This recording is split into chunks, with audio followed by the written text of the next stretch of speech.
వేసిన బంధం ఎపిసోడ్ 25. గతం నుండి వచ్చిన నీడ. ఉదయం తూర్పు దిక్కున సూర్యుడు నెమ్మదిగా పైకి వస్తున్నాడు. బంగారు కిరణాలు అర్జున్ ఇంటి కిటికీల్లోంచి లోపలికి జారిపడి హాల్లోని గోడలపై అందమైన వెలుగును పరిచాయి. కిచెన్లో ఫిల్టర్ కాఫీ సువాసన ఇల్లంతా వ్యాపించింది. సీతమ్మ పూజ ముగించుకుని తులసి మొక్కకు నీళ్లు పోస్తుంది. ఇల్లు మొత్తం ప్రశాంతంగా ఉంది. కానీ ఆ ప్రశాంతత అర్జున్ మనసులో మాత్రం లేదు. రాత్రి వచ్చిన ఆ వీడియో అతని ఆలోచనల్ని పూర్తిగా మార్చేసింది. అతను బాల్కనీలో నిలబడి ఉన్నాడు. చేతిలో మొబైల్. ఆ వీడియోను పదోసారి చూస్తున్నాడు. వీడియోలో ఒక పాత రైల్వే స్టేషన్ కెమెరా నెమ్మదిగా ముందుకు కదులుతోంది. ఒక ప్లాట్ఫామ్ చివర ఒక వ్యక్తి నిలబడి ఉన్నాడు. ముఖం స్పష్టంగా కనిపించదు. కానీ అతని చేతికి ఉన్న వెండి ఉంగరం మాత్రం స్పష్టంగా కనిపిస్తుంది. అదే ఉంగరం రవి చెప్పిన సీసీటీవీ ఫుటేజ్లో కూడా కనిపించింది. అప్పుడే వీడియోలో ఒక స్వరం వినిపించింది. గతాన్ని మర్చిపోవద్దు అర్జున్, కానీ గతం నిన్ను ఎప్పటికీ మర్చిపోదు. వీడియో అక్కడే ముగిసింది. ఏమైంది? వెనక నుండి నందిని స్వరం వినిపించింది. అర్జున్ వెంటనే ఫోన్ స్క్రీన్ లాక్ చేశాడు. ఏమీ లేదు. నందిని చిన్నగా నవ్వింది. మీకు అబద్ధం చెప్పడం రాదు. ఆమె అతని దగ్గరికి వచ్చి నిలబడింది. నిన్న రాత్రి నుండి మీరు చాలా మౌనంగా ఉన్నారు. నాతో కూడా చెప్పలేని విషయం ఏమైనా ఉందా? ఆమె కళ్ళల్లోకి చూశాడు అర్జున్. ఆ కళ్ళల్లో ప్రేమ ఉంది, నమ్మకం ఉంది. అతను లోతుగా ఊపిరి పీల్చుకున్నాడు. నందు, నిన్న రాత్రి నాకు ఒక వీడియో వచ్చింది. దాన్ని చూసిన తర్వాత నా గతం గురించి కూడా ఎవరో వెతుకుతున్నారని అర్థమైంది. నందిని ఒక్క మాట కూడా మాట్లాడలేదు. ఆమె అతని చేతిని మెల్లగా పట్టుకుంది. మనం ఇప్పటి వరకు నా గతాన్ని వెతికాం. ఇప్పుడు మీ గతం గురించి తెలుసుకోవాల్సి వస్తే నేను కూడా మీతోనే ఉంటాను. ఆ ఒక్క మాట అర్జున్ ముఖంలో చిన్న చిరునవ్వు తెప్పించింది. ధన్యవాదాలు. ఎందుకు? నన్ను నమ్ముతున్నందుకు. నందిని తల ఊపింది. ఇది నమ్మకం కాదు, ఇది మన బంధం. ఇంతలో రవి కారు ఇంటి ముందు ఆగింది. అతను తొందరగా లోపలికి వచ్చాడు. అర్జున్, ఒక ముఖ్యమైన విషయం తెలిసింది. చెప్పు. నిన్న నీకు వచ్చిన వీడియో అది కొత్త రికార్డ్ చేసినది కాదు. అంటే దాదాపు 20 సంవత్సరాల క్రితం తీసిన వీడియో. అర్జున్ ఆశ్చర్యంగా లేచాడు. ఏమిటి? రవి టాబ్లెట్లో మరో ఫైల్ చూపించాడు. వీడియోలో కనిపించిన రైల్వే స్టేషన్ 2006లో పునర్నిర్మాణం చేశారు. ఇప్పుడు ఇది పూర్తిగా మారిపోయింది. అంటే ఆ వీడియో పాతదే? నందిని ఆశ్చర్యంగా అడిగింది. ఇంత పాత వీడియో ఇప్పుడు ఎవరు పంపారు? ఎందుకు పంపారు? రవి నెమ్మదిగా అన్నాడు. అదే నాకు అర్థం కావటం లేదు. అప్పుడే సీతమ్మ వాళ్ళ దగ్గరికి వచ్చింది. మీ ముగ్గురు ఇప్పటి నుండి ఒకటే విషయం గురించి మాట్లాడుతున్నారు. ఏం జరుగుతుంది? అర్జున్ కొద్దిసేపు ఆలోచించాడు. ఈసారి బామ్మకు నిజం చెప్పాలని నిర్ణయించుకున్నాడు. అతను మొత్తం విషయం మొదటి నుండి చివరి వరకు ప్రశాంతంగా చెప్పాడు. సీతమ్మ ఏమీ మాట్లాడలేదు. అన్నీ విన్న తర్వాత ఆమె నెమ్మదిగా లేచి తన గదిలోనికి వెళ్ళింది. కొన్ని నిమిషాల తర్వాత ఒక చిన్న పాత చెక్క పెట్టెలో తిరిగి వచ్చింది. బాబు, ఈ పెట్టెను నేను 20 సంవత్సరాలుగా తెరవలేదు. ఇందులో నీ మీ నాన్న నాకు ఇచ్చిన కొన్ని జ్ఞాపకాలు ఉన్నాయి. అర్జున్ ఆశ్చర్యపోయాడు. నాన్న? అవును. ఇప్పుడు వీటిని చూసే సమయం వచ్చింది అనిపిస్తుంది. ఆమె పెట్టెను టేబుల్పై పెట్టింది. అందరి చూపులు ఆ పెట్టె మీద నిలిచిపోయాయి. అర్జున్ నెమ్మదిగా పాత పెట్టె మూత తెరిచాడు.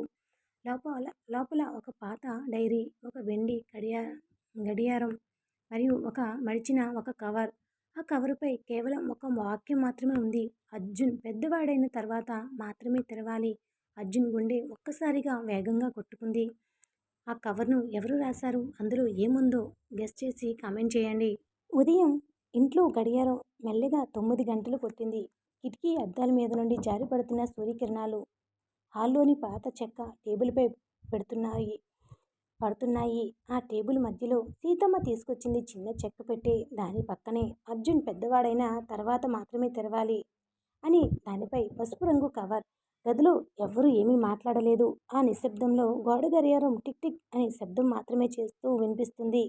అర్జున్ ఆ కవర్ను చేతిలోకి తీసుకున్నాడు. కాగితం పాతబడిపోయింది. అంచులు కొద్దిగా చిరిగిపోయాయి. అతని వేళ్లు స్వల్పంగా వణికాయి. ఆ వణుకు చూసిన నందిని మాట్లాడకుండా అతని పక్కనే వచ్చి కూర్చుంది. ఏమీ చెప్పలేదు. కానీ ఆమె నిశ్శబ్దమే అతనికి ధైర్యం ఇచ్చింది. అర్జున్ ఆమె వైపు చూసి చిన్నగా నవ్వాడు. నువ్వు ఇలా నా పక్కనే ఉంటే ఎంత పెద్ద సమస్య అయినా చిన్నదిగా అనిపిస్తుంది. నందిని మెల్లగా అంది. మన ఇద్దరి సమస్యలో మీది నాది అనే తేడా ఉండదు. ఆ మాట విన్న సీతమ్మ కళ్ళల్లో ఆనందం మెరిసింది. ఇది నిజమైన దాంపత్యం అని మనసులో అనుకుంది. అర్జున్ కవర్ను జాగ్రత్తగా తెరిచాడు. లోపల తెల్లటి కాగితం, చాలా అందమైన చేతిరాత. మొదటి లైన్ చదవగానే అతని కళ్ళల్లో నీళ్లు తిరిగాయి. ప్రియమైన అర్జున్, నువ్వు ఈ ఉత్తరం చదువుతున్నావంటే నీకు నీ ఎదుట కూర్చుని మాట్లాడే అవకాశం నాకు దొరకలేదు అనుకుంటా. అర్జున్ గొంతు ఆ మాట చదవగానే బరువెక్కింది. ఇది నాన్న రాత అని మెల్లగా అన్నాడు. నందిని అతని చేతిపై తన చెయ్యి ఉంచింది.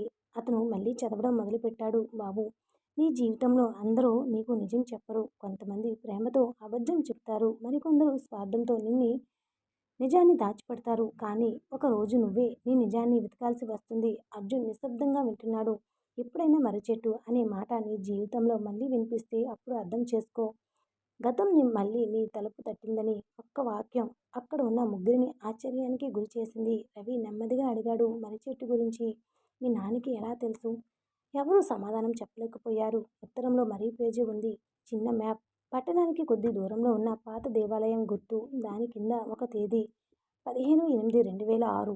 ఆ తేదీ నందిని డైరీలో ఫోటో వెనుక కూడా ఉంది. రవి ఆశ్చర్యంగా అన్నాడు, అన్నీ ఒకే రోజున కలుస్తున్నాయి. అర్జున్ తల ఊపాడు ఆ మాటకి. అవును, కానీ ఇంకా మనకి పూర్తి బొమ్మ కనిపించలేదు. ఇంతలో సీతమ్మ నెమ్మదిగా మాట్లాడడం మొదలుపెట్టింది. అర్జున్, ఆ రోజు మీ నాన్నగారు ఇంటికి వచ్చినప్పుడు చాలా భయపడిపోయి ఉన్నాడు. నేను ఎంత అడిగినా ఏమీ చెప్పలేదు. కేవలం ఒక చిన్న పిల్లాడి ఫోటోను చాలాసేపు చూస్తూ కూర్చున్నాడు. అర్జున్ ఆశ్చర్యంగా, ఫోటో ఎక్కడుంది బామ్మ?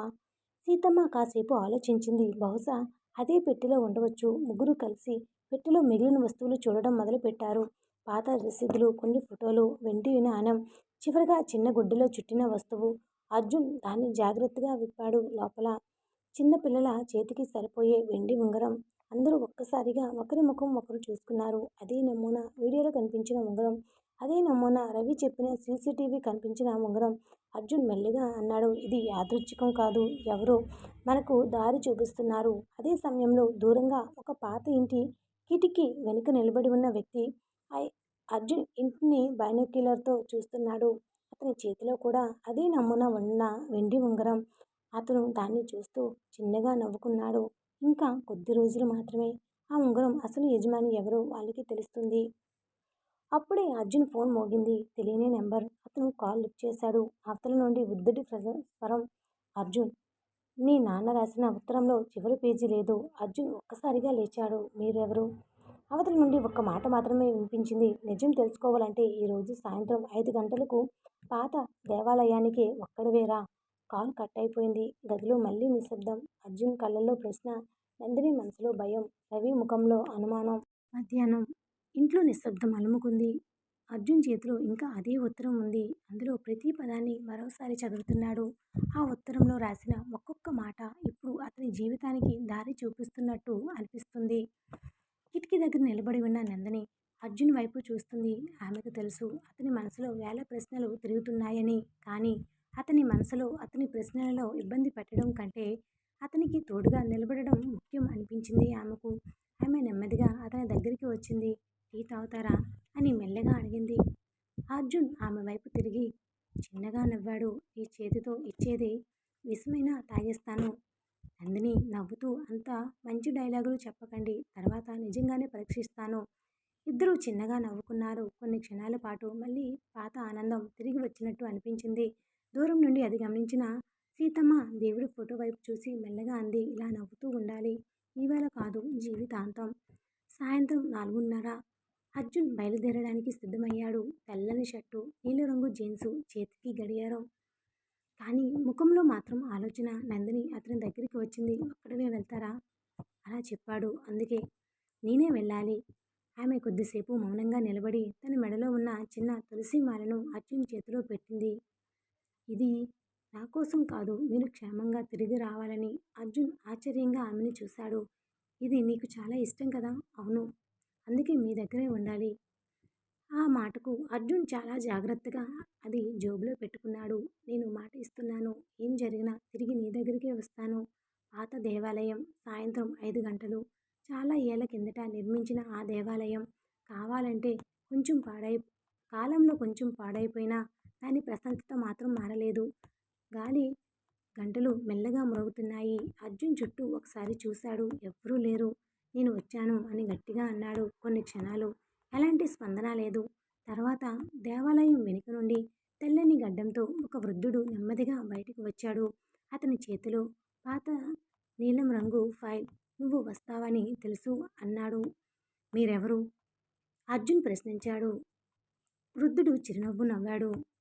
నీ నాన్నకు నేను స్నేహితుణ్ణి. నా పేరు రామ్మూర్తి. అర్జున్ కళ్ళలో ఆశ్చర్యం. అయితే మీకు అన్నీ తెలుసా?